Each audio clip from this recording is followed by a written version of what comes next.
This Week in Microbiology is brought to you by the American Society for Microbiology at microbeworld.org/TWiM.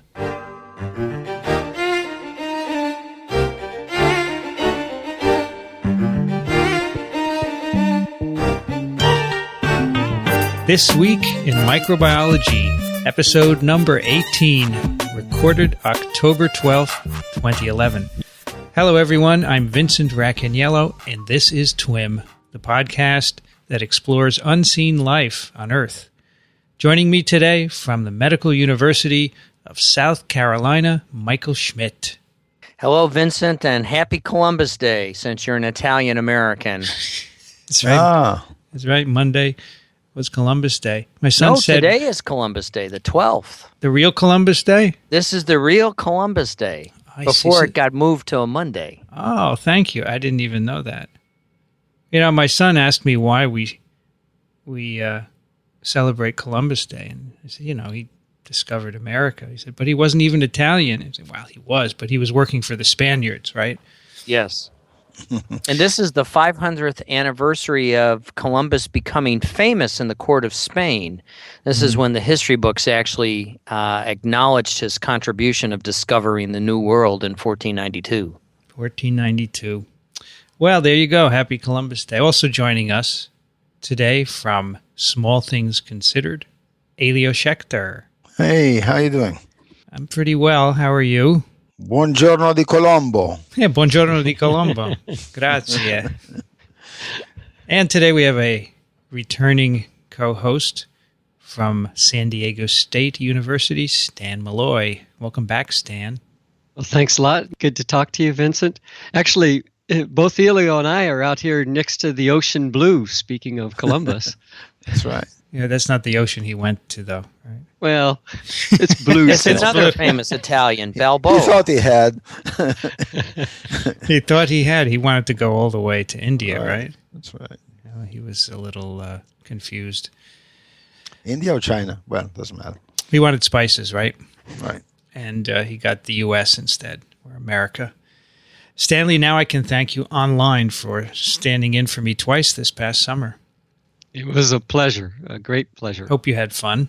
Yes, indeed. I did my best to try to imitate you.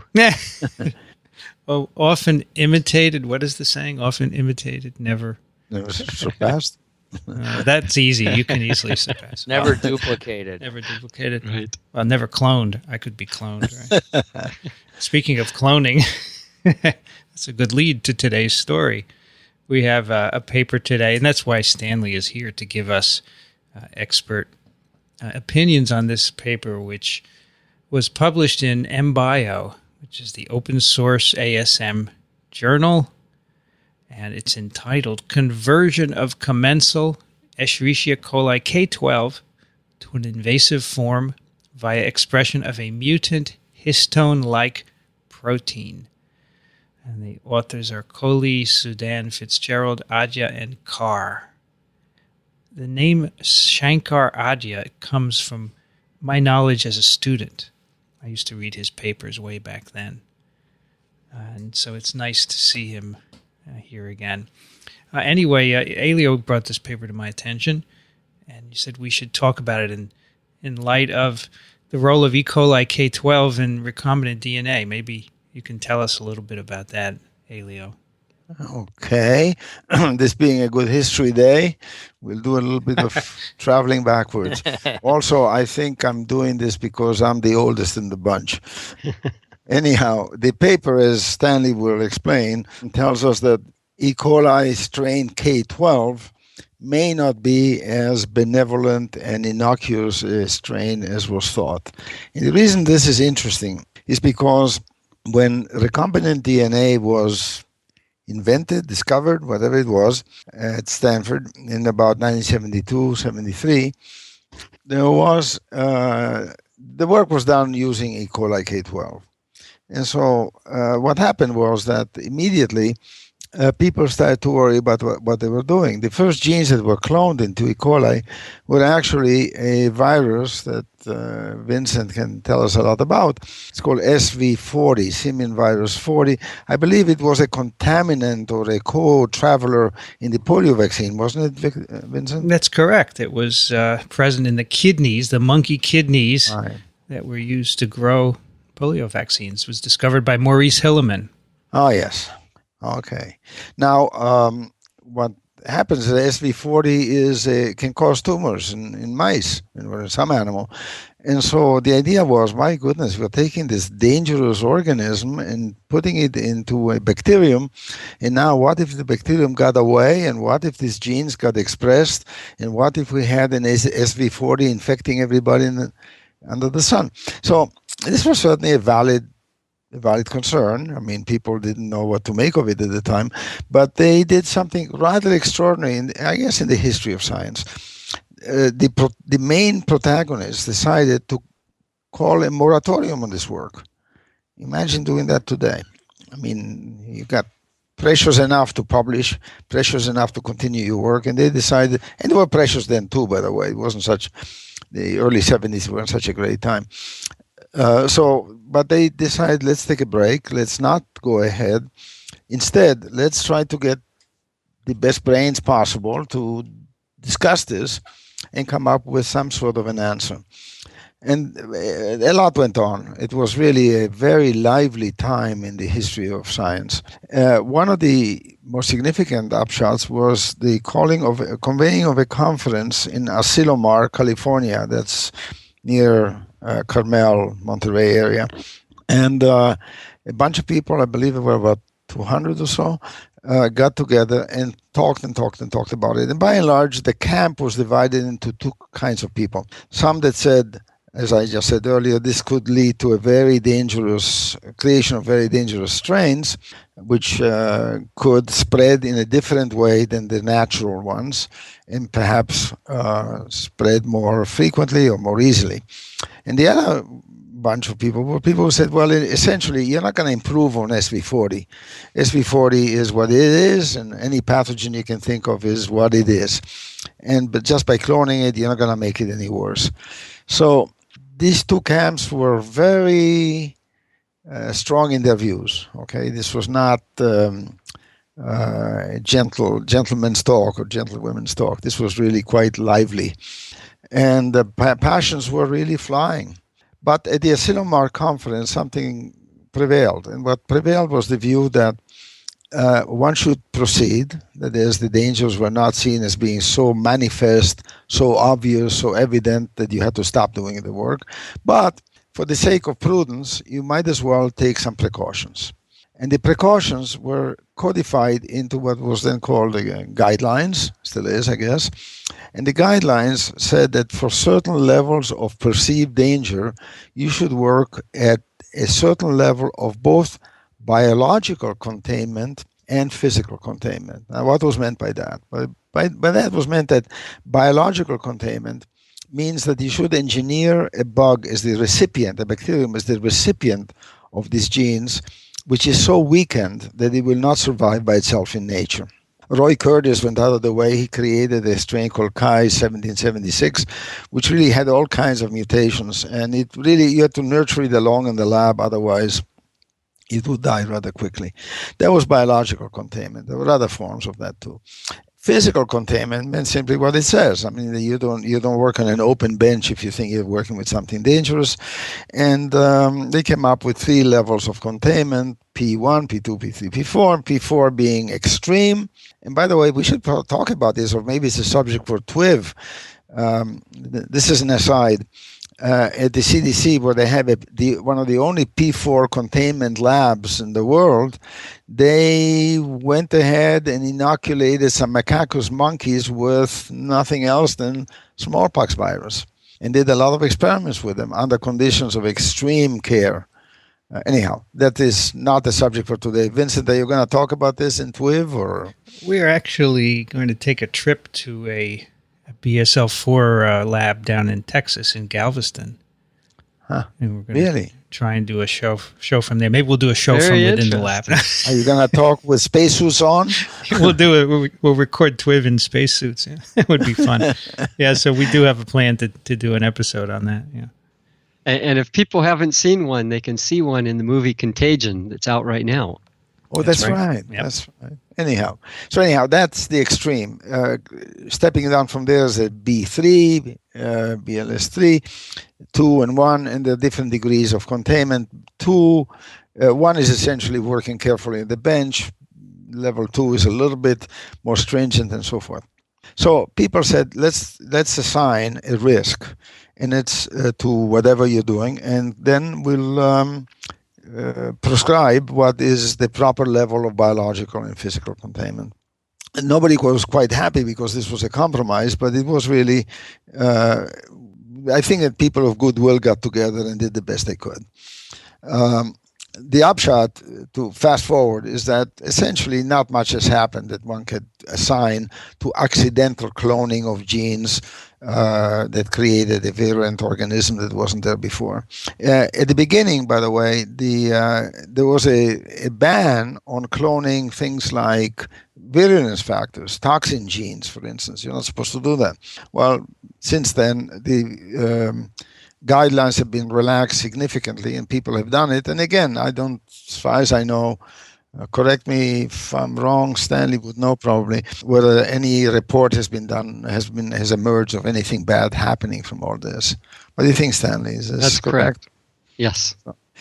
Except for the extinction of that poor species in Australia, where they began to clone immune modulator genes into the microorganism, and they created the species-ending event. Oh, yeah. Yeah, you're referring to putting some immune modulators in mice and in a virus, and in a virus, basically wiping out the mice that infected them. So that was, that was a very interesting story, which we've talked about on TWiM, and there was reason to expect that would happen. Actually, that you could predict that. And again, that's what the whole point of this discussion is what everyone needs to do before they do, or that's what came out of the guidelines of 1976, is what everyone needs to do before they actually do the wet work, is they sit down and carefully consider the risks and then decide what biosafety level they should conduct their experiment at.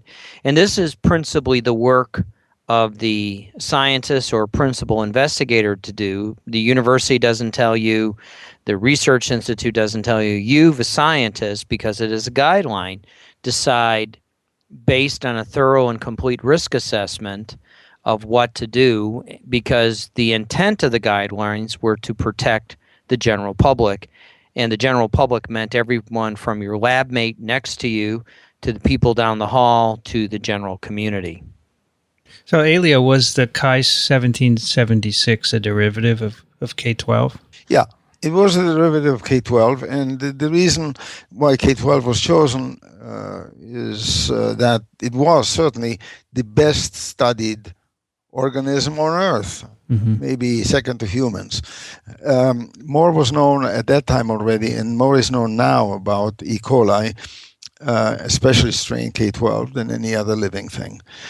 So, and it had been thought to be as benign as possible. So, in fact, during this debate, people went to the trouble of trying this out on volunteers. They fed volunteers cultures of K-12, and absolutely nothing happened. Within 24 hours, the strain was gone from the intestine, something like that.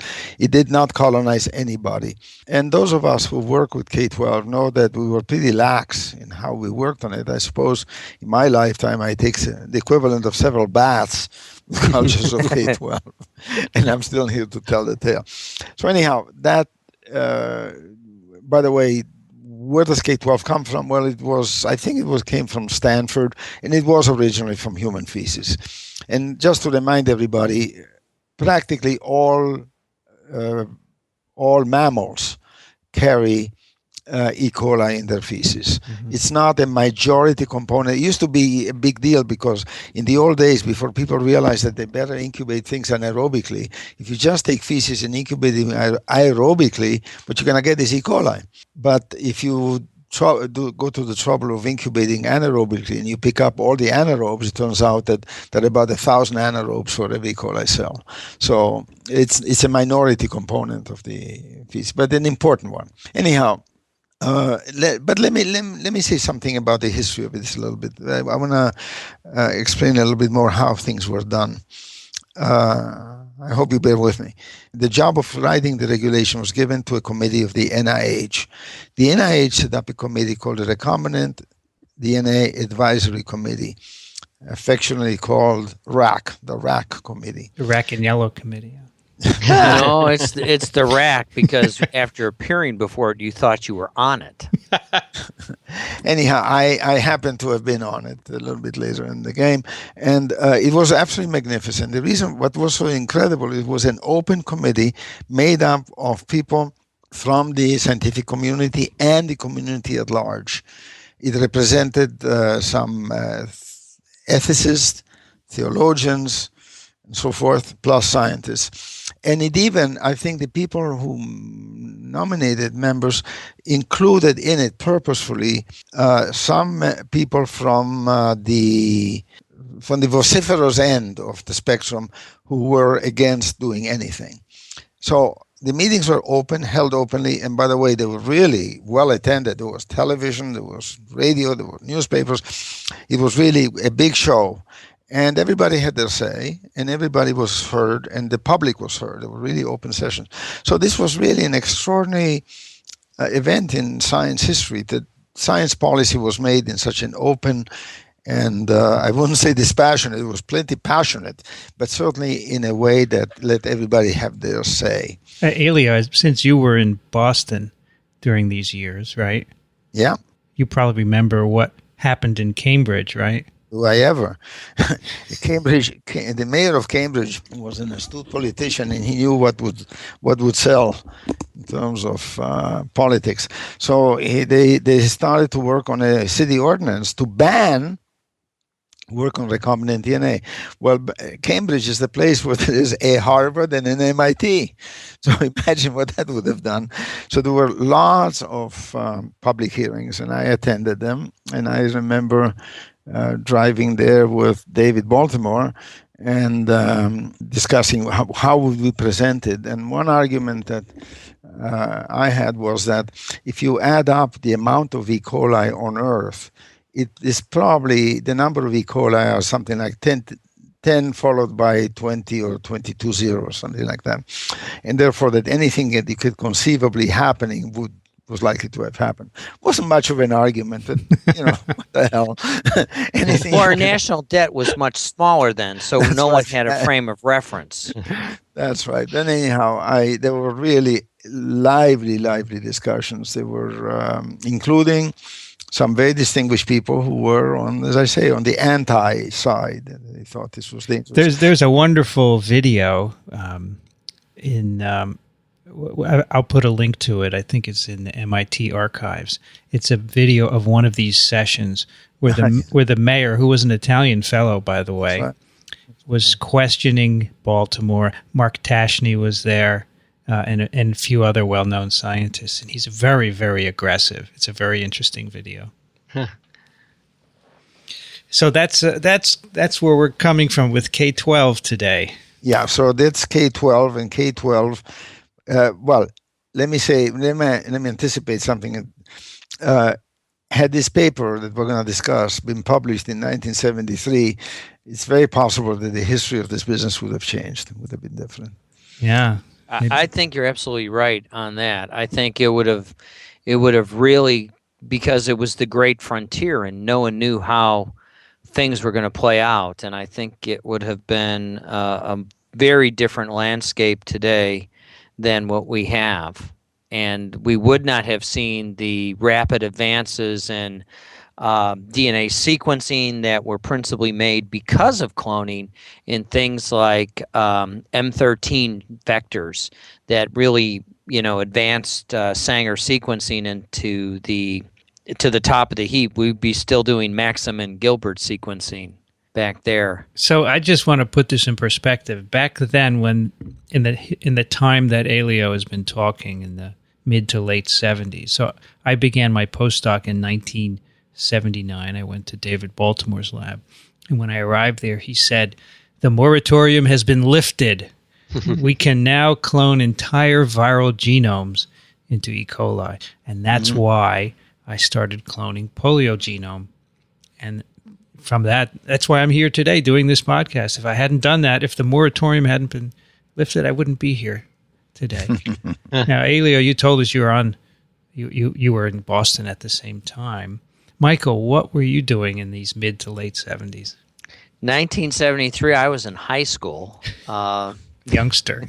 I was in high school. In 1973, I was in high school, and by the time I made it to graduate school in 1980, it was all over but the shouting. But I remember as a graduate student, Indiana was building its first P3 laboratory, which we now refer to as biosafety level 3 facilities. And one of my classmates, Fred Quinn, was working with Legionella, and he was so excited that he got to work in the P3 lab with his cultivar of Legionella. How about you, Stanley? What were you doing? Oh, I think I must have been in elementary school. Not really. I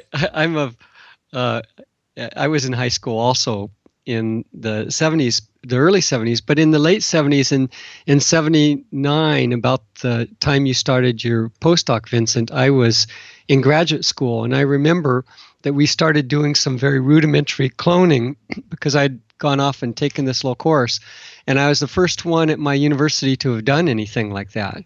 So it was an amazingly big and exciting revolution that we were moving into. If you look at the things I was doing at that time from today's perspective, it was so primitive and rudimentary. It's hard to imagine. Kids are doing that nowadays in high school and junior high school for science fair projects. Oh, yeah. Well, you always start from small beginnings and then you move on.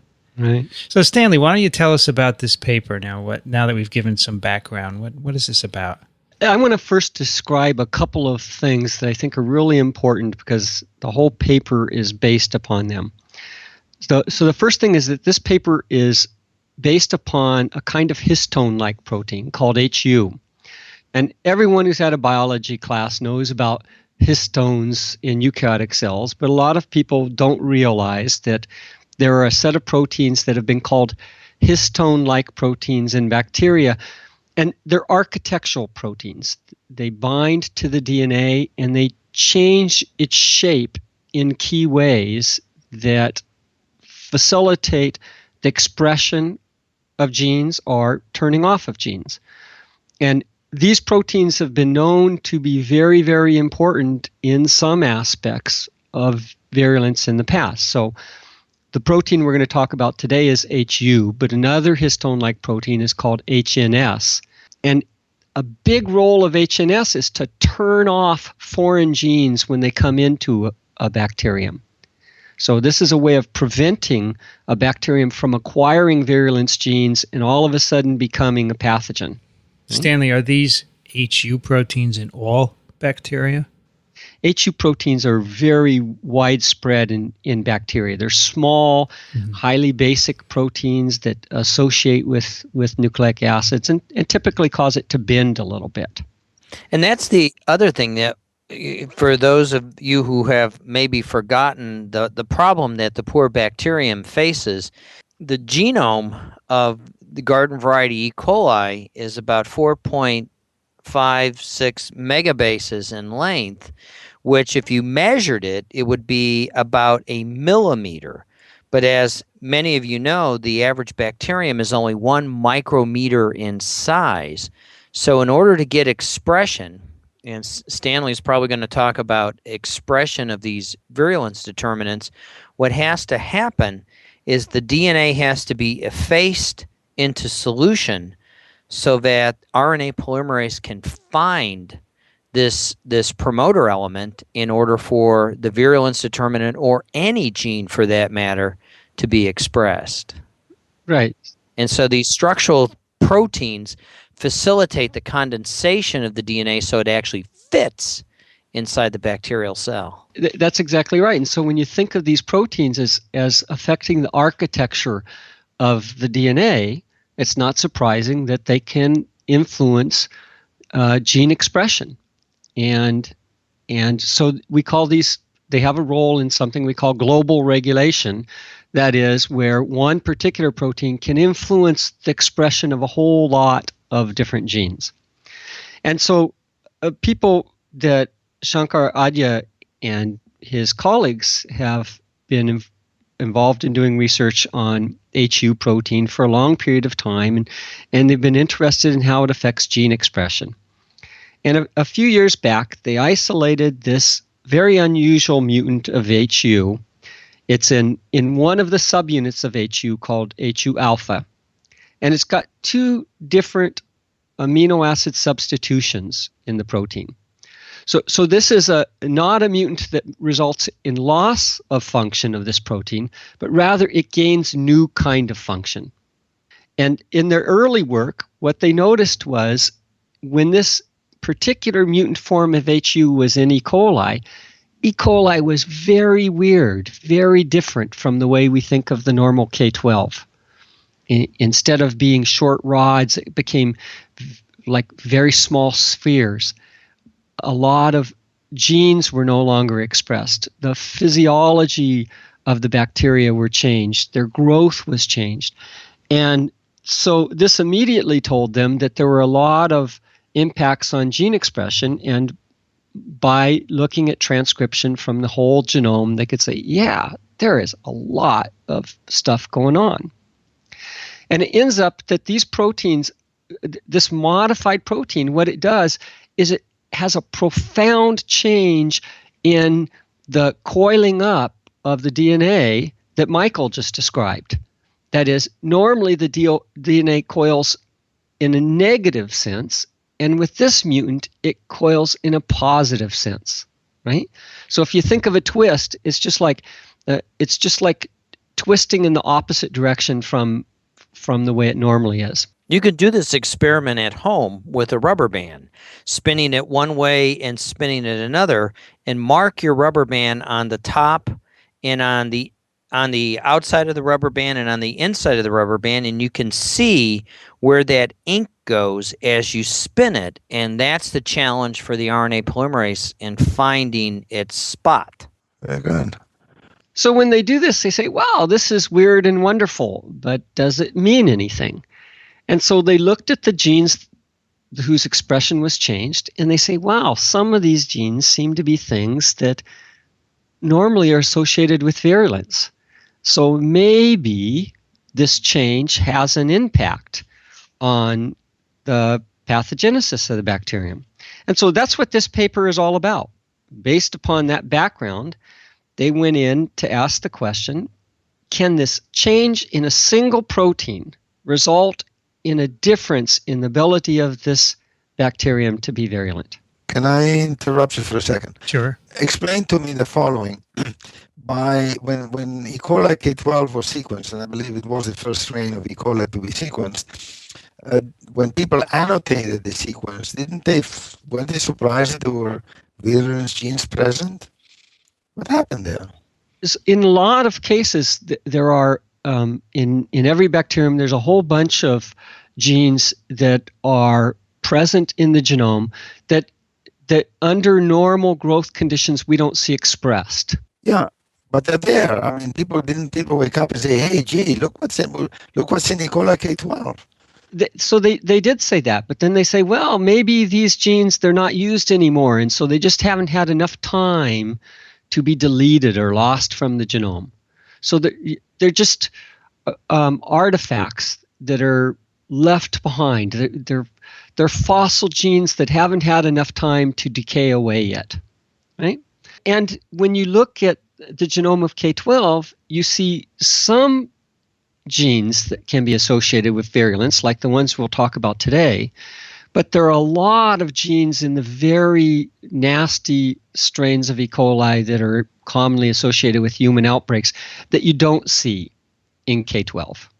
Okay, so it's not like all of the virulence genes are there. Actually, that's probably a point worth making. there are many, many, many different kinds of E. coli out there, and they share certain genes, the backbone genome, but they also are very, very different in the other types of genes that they carry, and it's these other genes that allow them to have very different types of properties. So one will cause a certain disease and a different one will cause a different disease. As an aside, maybe we can come to this later, but you guys have already talked a little bit about the evolution of the strain involved in the German outbreak, that is E. coli 0104H4. And that's a great example of how shuffling genes around in bacteria can influence whether or not they're pathogenic. Okay, so here's the deal, right? They know that this funny mutation they have in a single protein changes expression of a lot of things.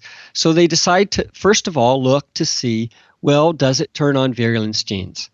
So the very first question that they say is, well, let's look at expression of genes involved in degrading lactose, which don't have anything that we know of to do with virulence, and we'll compare that with expressions of genes involved in producing a hemolysin. And the hemolysin is known in some cases to play a role in virulence. Explain the term hemolysin. Well, a hemolysin is basically just an enzyme that can bust open enzymes. So if you take red blood cells... You mean enzymes. You mean red blood cells. It actually can bust open any cell. It's a pore-forming toxin that interacts with the membranes and effectively makes the eukaryotic cell leaky, and so they literally just explode, if you will. So that's effectively why you see the classic clearing zone on a blood agar plate, is because it's lysing the red blood cell and it's spilling its red color and becoming clear. Right. But in general pathogenesis, hemolysins effectively are principally pore-forming toxins that disrupt the membrane activity and kill the cell in that manner. And they're just called hemolysins because, as Michael said, that's such an easy assay. Right. So they just take the DNA from organisms that have the wild type HU and the mutant HU. So the wild type HU, it's twisted in the minus direction, and mutant HU, it's twisted in the plus direction. And they see that the wild type DNA expresses lac very well and doesn't express hemolysin. But if you take the DNA from the cells with the mutant HU, it no longer expresses lac and now very effectively expresses hemolysin. So a very simple test. This is done in vitro so that you can show that this effect is specifically due to the mutant form of HU. A nice demonstration that, in fact, this one protein that seems to be involved in virulence is turned on in the mutants. It's interesting that lac is turned off, right?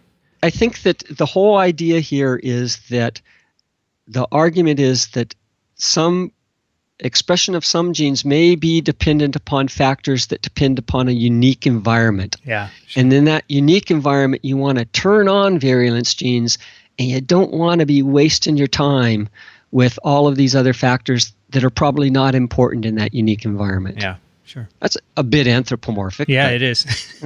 Sounds good to us, though, right? Right.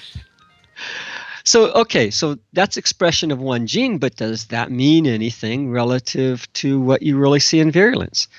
So they ask the question, can these mutants actually invade epithelial cells? So they take intestinal epithelial cells. They're using the cells from the intestine because, as Elio said a little earlier, E. coli is normally located in the intestine.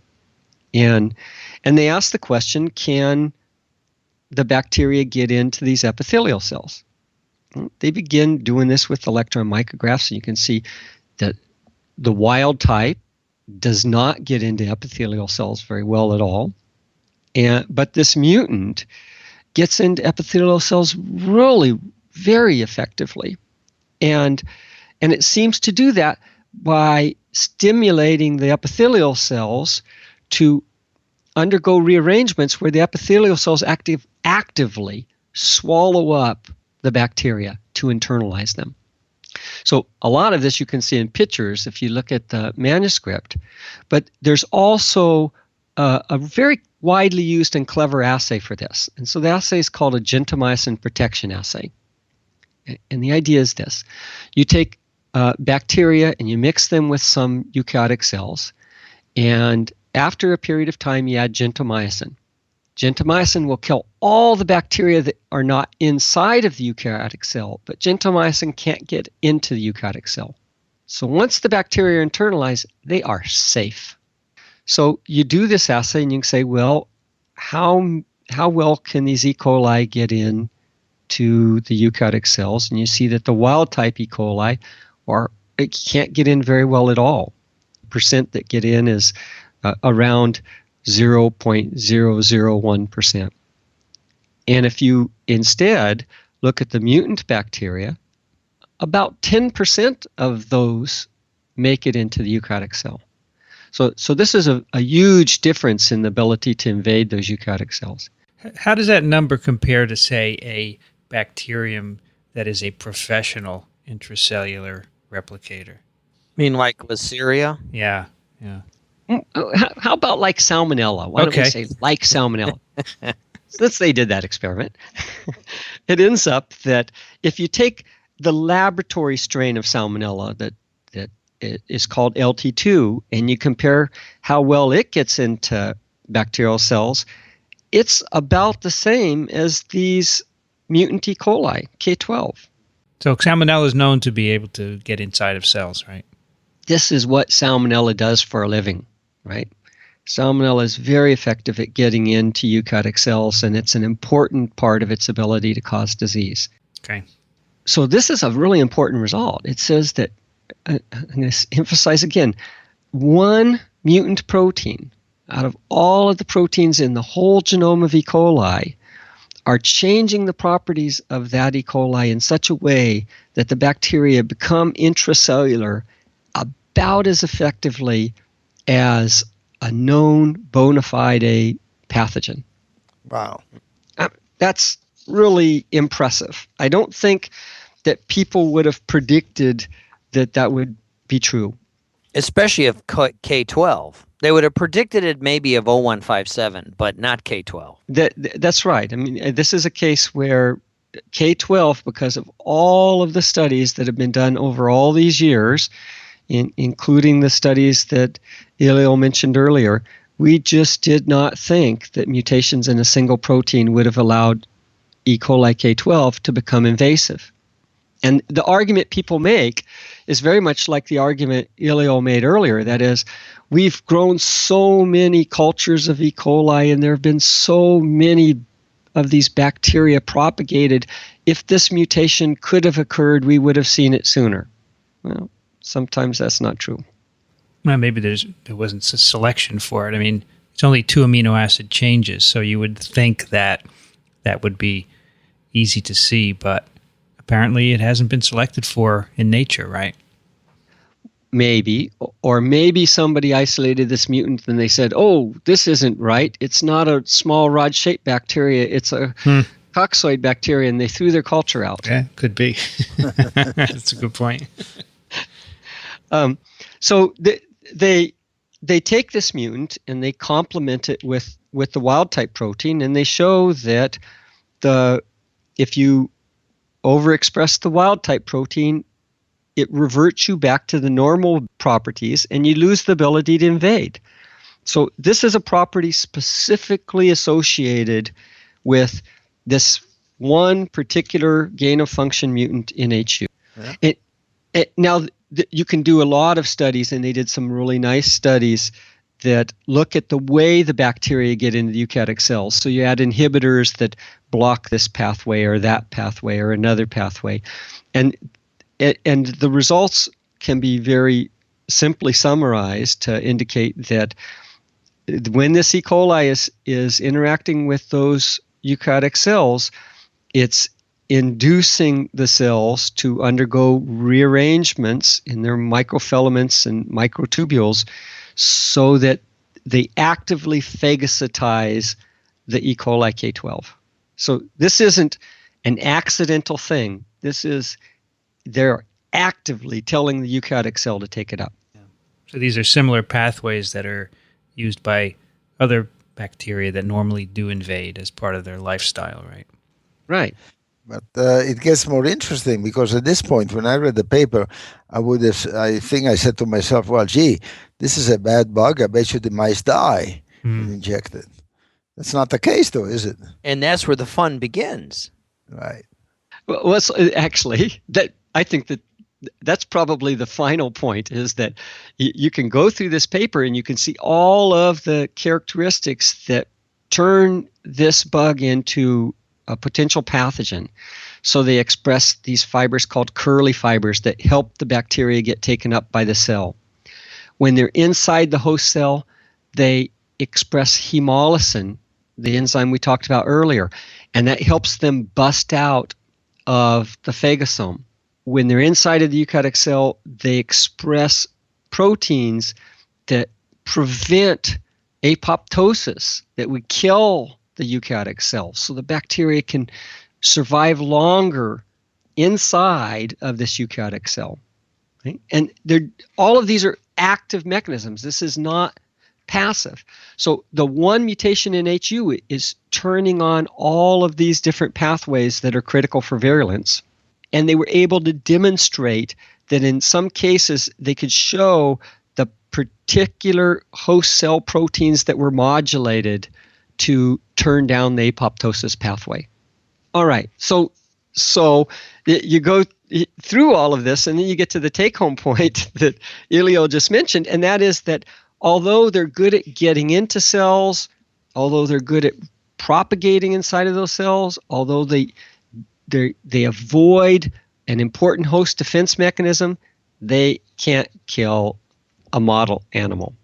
So that they're still missing something to be a bona fide pathogen, but they've got lots of properties that could be very important in causing disease.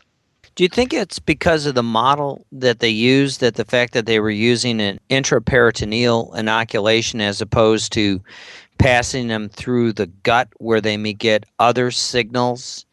Because the in vitro work was done on epithelial cells, and then they did the intraperitoneal model, which are still endothelial cells, but they're not, it's all about place of where you put the microbe and the circumstances that the microbe is interpreting. And going into the peritoneum is very different than going through the dynamic of the gut. That's a good point. I think that's really possible. This is the problem with experiments where you fail to find an expected to result. You never know if it's because you didn't do the right experiment or because it was really negative, right? Yeah, one of the questions I was asking myself when I read this is, we saw with the recent outbreak from Germany, and we were talking about dose of E. coli that matters. And typically, you need to ingest a large amount of virulent E. coli in order to get diarrheal disease.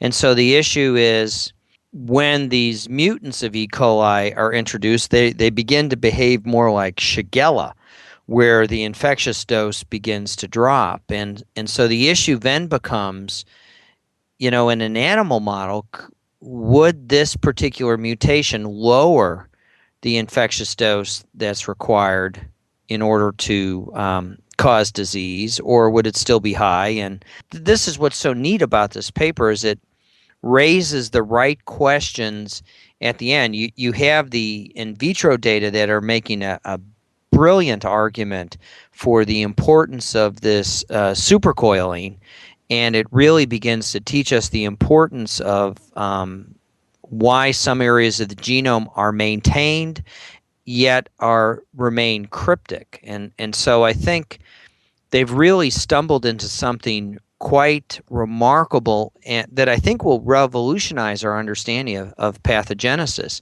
as we begin to think about these things, and may even open up a new class of drugs that we may be able to think about developing that will specifically go after some of these enzymes that are responsible for making microbes positive or negatively supercoiled. And you could almost imagine how you could then turn genes off that make an organism virulent by encouraging the expression or the inhibition of some of these twisting enzymes.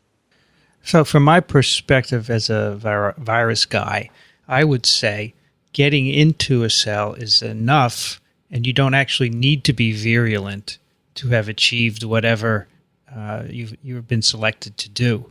So why is it that you want this K-12 to go one step further and kill the mice? Isn't it enough that it can get in cells and replicate very well and perhaps, find a hospitable environment when maybe being extracellular isn't very attractive? Well, but they wouldn't spread very well. You see, living intracellularly is a little bit of a prison. Unless you have a mechanism for busting the cells open, releasing large amounts of progeny bacteria, you haven't gained much. And that's equated with virulence, you're saying, busting open the cell. Okay. Yeah, I think so. I think, though, that there may be something really important to what you just said, Vincent, and that is that we know from some other cases that our normal E. coli, our commensal E. coli in our guts, under certain rare conditions, can cause disease. And people have thought for a long time that either when you have some break in your intestinal barrier, an ulcer or something of that nature, or if you have some condition, some drug treatment or something that allows the E. coli to grow to very high levels, and then it can pass that epithelial barrier, and it will tend to cause some disease, sometimes very serious disease. And so it may be that in some cases, if enough bacteria cross the barrier and get in to these parent cells and just reproduce and mess up the function of those cells, even without breaking them open, it could have a negative consequence for the host. Probably a dead-end pathway for the bacterium, but not so good for the host. Is it also true that when commensal E. coli become problematic, do they acquire genes from other organisms, or is that not happening? I think that this is an area that we really are just at the tip of the iceberg of being able to dissect, because to answer that question, we'll really need to do more whole genome sequencing of isolates that do that. But what people think right now, without that data, what they think is that it's just these normal commensal bacteria being in the wrong place at the wrong time, and maybe being able to express a unique set of different genes, which would fit very well with the predictions from this paper.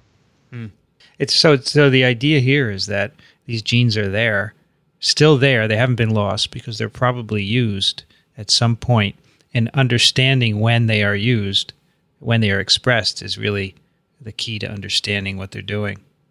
Yes. That's a good point. And to keep genes, to avoid the evolutionary degradation of genes, there are predictions that people who are experts in this area, that is, not me, say you only have to be expressed extremely rarely in the population for that gene to be maintained and not lost. So in this paper, they looked at a couple of they looked at the Hemolysin and one other gene. But do you think that there are many other genes that are expressed that probably are mediating this invasive phenotype? I think that that's very likely, and I think that it may be not just the genes that are expressed, but the things that are turned off as well. It's right, sure. So it would be interesting to look in people. Well, once we know what those genes are, the ones that go on and off, it would be interesting to look in people and try and get a sense for under what conditions these genes go on and off, right? Absolutely. Now, in some of these, the expression of these curly fimbriae, I mean, this is a process that, in fact, is very similar to one of the factors that is important in the virulence of the German outbreak strain of E. coli, the 0104H4. So certain aspects of this virulence, in fact, strike home very, very near to known E. coli pathogens. Do you think if you express this HU variant protein in other non-invasive bacteria, it might do the same thing? I think that's an interesting question. I think it sounds like a good bet. Maybe not all, but some. Yeah. In some it You may could work. certainly look for, that would be a really neat experiment to do, is to put this mutant protein onto a plasmid, drop the plasmid into some of these other strains, and ask what genes are turned up and what genes are turned down in order to understand it. And then if you gauged it from the perspective of the pathogenicity, say, for example, of Stanley's favorite organism, Salmonella, could you play the game where Salmonella, or ask the question, is Salmonella just twisted in a different direction, and that's what makes it a frank pathogen, as opposed to E. coli, which is twisted in the opposite direction, which makes it a benign commensal. So that's why you're thinking of, Michael, of drugs that would affect helicity of DNA, right? Yeah. Yeah, trying to figure out the story is rather interesting. While we were talking, I asked the question that you asked, Vincent, about the pedigree of E. coli, and I put a link in the show notes if anyone's interested. K-12 actually was isolated in 1992 from a convalescent diphtheria patient. 1922. No, 1922. I'm sorry, 1922 from a convalescent diphtheria patient, and it was then just carried at the Stanford University bacteriology department until C.E. Clifton chose to give it to E.L. Tatum. And it's a paper that Barbara Bachman, the great curator of E. coli strains, wrote in Bacteriological Reviews from 1972. Oh, yeah. Well, I understand now, Stanley, why you say this is a revolutionary finding. It's truly seminal. There's so many things you could do now with this observation.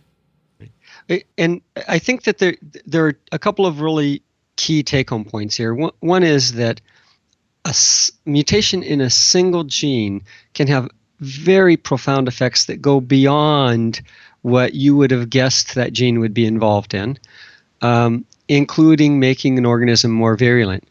But I think that this doesn't negate all of the thought and all of the work that is behind the safety of K-12 as a recombinant DNA organism, because, in fact, if you do your experiments right and you plan things right and you do them at the right level of safety, and you look at what has happened for so many decades now, we have a very clean slate. Yeah.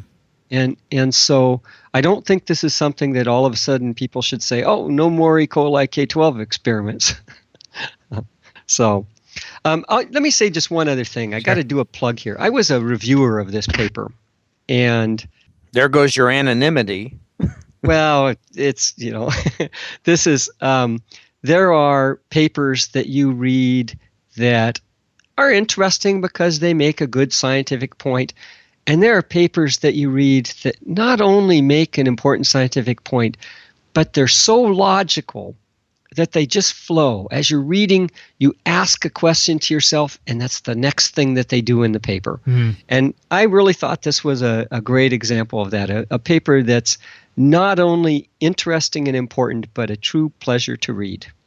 Yeah, it's a wonderful paper, and because it's open access, all the listeners will be able to read it, which is really nice as well. Okay, thank you, Stanley. That was great. Thank you.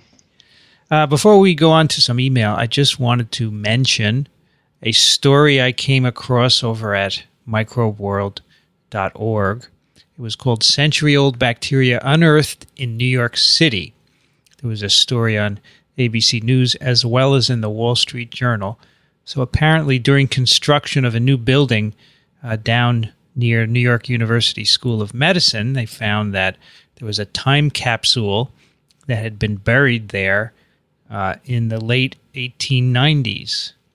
So they dug up this time capsule and gave it to Martin Blaser, who's the chief of infectious diseases down there at NYU School of Medicine, and we've talked about his work here on TWiM before. And apparently, in this time capsule was placed in 1897 a sample of spores that had been taken from a patient, and a woman with an infection of the tonsils. And so Dr. Blaser is shown in this article removing these spores, and he was going to try and propagate them in the laboratory. And his justification for this was that it would be interesting to see the genome of these bacteria in an era before antibiotics were used. So what do we think about this idea? Is that a good thing to do? Sure. Well, problem number one is perfringens is a strict anaerobe, and so it depends on how the capsule was opened and whether or not oxygen got to it and how it was preserved all these 100 years.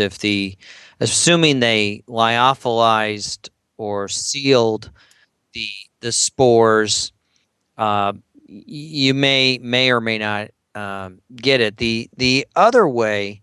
But wait. That only matters if you want to grow them. You can get the true. DNA out of the spores without having to grow them.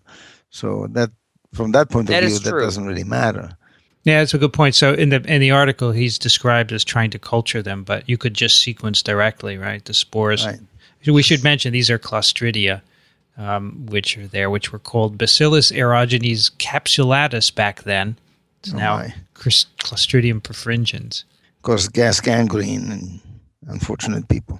The other issue is when you begin to grow Clostridia, it's very important to use pre-reduced bacteriological medium to make certain that the oxygen has been scrubbed out of even things like blood agar plates. What most infectious disease folks do is they always plant everything on blood agar, and the anaerobic blood agar is very different than traditional blood agar that's used in most bacteriological labs. Anaerobic blood agar has a large amount of vitamin K in it, along with some other growth factors to facilitate the cultivation of the fastidiousness of the anaerobes that are generally living in our gut. Do you think that Dr. Blaser is aware of that? Oh, I'm certain he's aware of it. He's an anaerobic microbiologist. So I'm certain that he probably planted them on good anaerobic culture medium. I'm no expert, but it seems to me that quite a few cultures have been dug out which came from the pre-antibiotic era. So I'm not sure that this is unique. It may be a very good example, but I think this subject has been touched upon. And if I'm not mistaken, people have found antibiotic-resistant genes from organisms that were growing in the pre-antibiotic era. Yes, so that's correct. This is a complicated business, and we'll have to learn. It's in the details, essentially. We have to find out. Right. The other thing is that whether these are alive or not is part of a larger question of how ancient can a bacterium be and still be cultivated. And this has been a controversial subject, if I can mention it briefly. Mm-hmm. Raul Cano at Cal Polytech claimed that he could get bacteria from amber encased bees, I believe it were, which were 20 million years old. And he apparently thinks that he has grown out bacteria which have been lying dormant for 20 million years. I'm not sure everybody believes that, but there are cases which are really easier to swallow. Gene Brenchley at Penn State, has done a lot of work on ice cores, which have been permanently frozen for 10,000 years. And sure enough, there's no doubt that this is correct, that there are bacteria there which can grow, and what's more, they're not even spore formers. So it's surprising, because you think that anything that lasts that long is probably there because of the spores, which are, of course, immensely resistant. But apparently ordinary, well, maybe not ordinary, but some kinds of bacteria are really pretty good at surviving. So there was a paper in Nature this summer where they sequenced 30,000-year-old Beringian permafrost sediments. And there they found a variety of genes encoding antibiotic resistance, beta-lactam tetracycline. And I presume that's what you were referring to, right? Yeah. Right, Elio. Yes, right. So the point of this exercise is to look for such resistance genes in the bacteria that he could grow out. But in fact, we know that they have been around even longer than 100 years. Yeah. But so as earlier discussed, it would be possible to find resistance genes simply by DNA sequencing. Yeah. The real trick here is the point that Michael mentioned about using this medium. I think any microbiologist could say, well, I think this medium's better than that medium, and you could have a lot of discussion about these things. But again, if it doesn't grow, you really are in a tough situation of knowing the answer of why, unless you find that right example. This reminds me, since we were talking about the early 70s earlier in the show, there was a very famous guy in the early 70s named Mr. Natural, a comic book character from the underground comics. And he always said, failure to find don't mean sheet. That's true. How does it go? Evidence of absence. Absence of evidence is not evidence of absence. Right. That's right. That's it. Or vice versa. Mr. Natural. That's the guy with the long beard, right, Stanley? Yes, that's him. Wow. You show your age if you not recognize him. I know what you guys were doing in your teens. Well, I emailed Martin Blazer yesterday, and he said after 6 days of culture, nothing had grown yet. But as we've said, you could just sequence the whole mix, and you probably have enough material to get the whole sequence. You go very deep. But Petri plates are still cheaper than sequencing. Oh, yes. Yes. Although someday they won't be, right? We're hoping. We're hoping. The plastics get very expensive when petroleum is sparse. That's the problem. Anyway, so that's a cool story. We'll put some links for that in the show notes, and we'll see what happens. Also, there's an article on Small Things Considered that we'll link to where Elio talks about some of these old efforts to unearth bacteria. I have a few email that I would like to read here. The first one is from Tim, who writes, this recent publication struck me as being interesting and relevant. However, I'm not sure I have the background to completely understand it. Was wondering if you would comment on it. So he sent a link to a paper which was published in PLOS Pathogens. It's called Lymphadenopathy during Lyme borreliosis is caused by spirochete migration-induced specific B-cell activation. So he says, I'd love to hear your analysis of what is going on here. Do we have any Lyme spirochete experts here today? I don't think so. With the B cells, I'd have to read the paper. So what happened? I'll tell you what happens. They find in a mouse model, they infect mice with the Lyme spirochetes, and they find the spirochetes go right to the lymph nodes, which is unusual because that's sort of like sealing your doom, because that's where the immune responses are initiated. But they end up generating a very good antibody response against the spirochete, but the antibodies do not clear the infection. And so one of the senior authors here is Nicole Baumgarth. And what the speculation is that this is a way of evading the immune response by going right to the lymph node and inducing a ineffectual antibody response. That's like something like super antigens? Or? Yeah, in a way. And so the Lyme bacteria can persist for longer periods of times because they're not cleared. So it's an interesting idea. Well, we know that Borrelia recurrensis, the one that results in relapsing fever, behaves similarly. So now we probably have a molecular forecast of how to be able to explain the relapsing and recurring fever that's associated with that Borrelia. Yeah, that's the idea here. In fact, they speculate that could explain that. So, I mean, the caveat here, of course, is that it's a mouse, and we don't know if this happens in people, but you could look to see that the antibody responses in people and if it follows the same pattern. So that's what we think here, Tim, is what's going on. The next email is from Tom, who writes, "Hello to the microbiology crew. While recently reading the Wikipedia page on phytic acid, I found a paragraph of content near the end that threw me for a loop. He references a paper from the Journal of Biochemistry stating that, ironically, phytic acid is shown to be a required cofactor for YOP-J, a toxin from Yersinia pestis. It's also a required cofactor for AVRA from Salmonella typhimurium. Perhaps it's only the choice of the word ironically that confuses me, but the dynamic seems fascinating. I'm trying to posit a few plausible-sounding explanations, but my biochemistry is limited, so I'm working from a pop understanding of microbial ecology and evolution.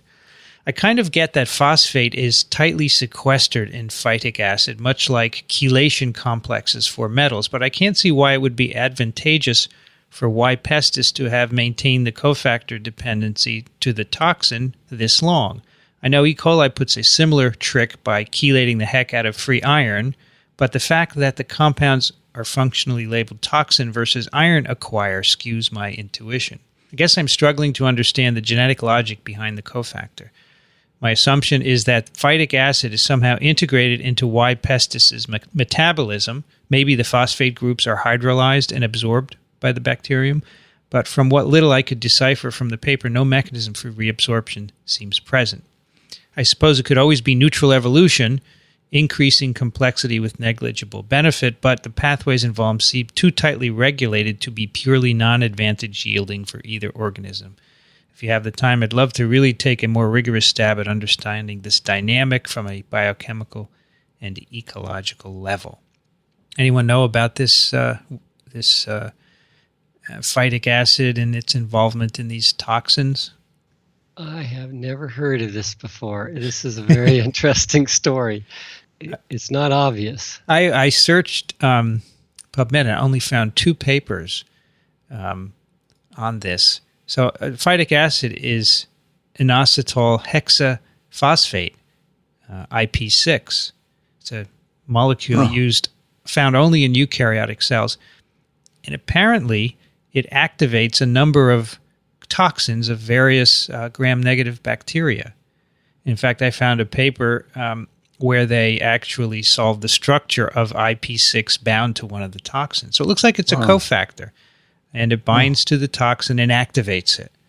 And I don't believe that the phosphate is used in any way from this. I think these are simply cofactors that bind and activate the toxins when these bacteria come into, say, a eukaryotic cell. So that is my naive take on this. Okay, the next one is from David, who writes, episode number 11 was an especially interesting one. I'd like to add to the discussion from Joe's letter about entropy from a straight physics perspective. The second law of thermodynamics, incorrectly referred to as the third law in the letter, has several different but equivalent versions. The version most probably most relevant to this discussion is roughly stated as, in an isolated system, the entropy disorder tends to increase in time. Note the first part of this version, in an isolated system, is often left out when most people state the second law. It's an isolated system, the disorder is increasing with time. That's right. The first part left out statement has led some creationists to incorrectly state that the second law prevents evolution from occurring. People make the mistake of trying to apply the second law to non-isolated systems, which leads to the wrong conclusions. The Earth is an open, non-isolated system due to the sun. Because the Earth is open, taking in energy from the sun, matter has energy available to organize itself. From snowflakes to hurricanes, from viruses to humans, clumps of matter are constantly using energy to decrease or maintain their entropy. There are many interesting ways that life uses various forms of energy to this, but ultimately, it is the availability of energy that gives life the ability to organize. So life doesn't cheat or get around the second law. It obeys the second law when it finds itself as an isolated system. Gee, it's very beautiful. It's nice. Thank you. Well said. That's probably one of the best explanations I've heard in a long time. Thank you, David. And our last one today is from Michael, who is an assistant professor of biology at Chatham University. And Michael writes, as someone who spends most of his time on the macroscopic world, animal biomechanics, I have found TWiM to be a wonderful way to get a little foray into the rest of the biological world each week. Thank you for making it all happen. On to the question, is there any particularly good resource, say, for example, a text or large review manuscript, that has synthesized the current perspectives on biomechanical approaches to microbiology? I am familiar with some bits of work in that realm, such as the bacterial fluid mechanics work being done by Kenny Brewer and Tom Powers, mostly because I know Kenny, but I have found it difficult to find any location where this sort of perspective is examined and reviewed at a more general scale. There have been some nice mentions of microbial biomech in TWiM, such as the discussions of low Reynolds number flows where viscous effects dominate, and so I thought perhaps you all knew a good go-to source. So I don't. Do either of you know anything about this? It's all scattered throughout the literature. This would be an ideal project for a library science major to put together those papers that would organize. And the way of the web, that would be a great compilation to do, because I think a lot of it is scattered throughout many different sources, and to compile them. So the library scientists out there listening to us, we'd welcome your help. I think Michael, our letter writer, is a little ahead of his time, actually, because there is this growing movement of physicists who are interested in microbiology and looking in detail at a number of these processes, and there are efforts afoot to gain more funding from the NIH to focus on this particular area of where physics meets microbiology. I expect that in the next 5 years or so, it's going to be a very booming field. Didn't physicists first get us interested in using lambda? The physicists did, but then they became biologists. And Yes. This is a new cadre of physicists coming Yeah. into the field. I just think it's interesting that once again they're becoming interested. But maybe this time they'll remain physicists, right? Right. Well, you can find TWiM at iTunes, at the Zune Marketplace, or at microbeworld.org. If you do use iTunes, please consider subscribing. It allows you to get a new episode every week. And if you do use iTunes, leave a comment at the podcast distribution page. It helps us to stay on the front page of the Medicine Podcast directory. There's also a app for your mobile device, an iPhone or an Android. You can find that at microbeworld.org/app. Do send us your questions and comments. We love to get them. You can send them to twim@twiv.tv or go over to microbeworld.org/twim, where you can leave a comment. Stan Maloy is at San Diego State University. Thank you for joining us today, Stan. Thank you very much, Vincent. It was great fun. Michael Schmidt is at the Medical University of South Carolina. Thank you, Michael. Always a pleasure, Vincent. And Elio Schaechter at Small Things Considered. Thank you, Elio. Oh, my pleasure too. Great discussion today. It was a lot of fun. I'm Vincent Racaniello, and you can find me at virology.ws. Thanks also to the American Society for Microbiology, Communications Director Barbara Hyde, Chris Kondayan, and Ray Ortega. Thanks for listening, everyone. We'll see you next time on This Week in Microbiology.